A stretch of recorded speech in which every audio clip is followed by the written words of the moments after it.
ঢালাই রাস্তা।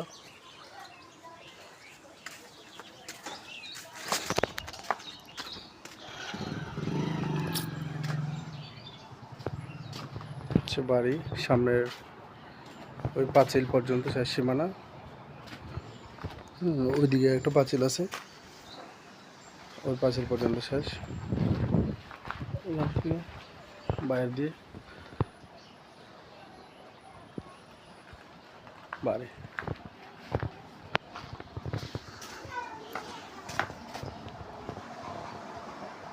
হচ্ছে একটা রুম, হচ্ছে দ্বিতীয় রুম। আর এখানে হচ্ছে ডাইনিং মতো করা, এখানে থাকা যায়। তারপর হচ্ছে এখানে মাঝখানে রুম, এখানে কিচেন, আর এই হচ্ছে বাথরুম।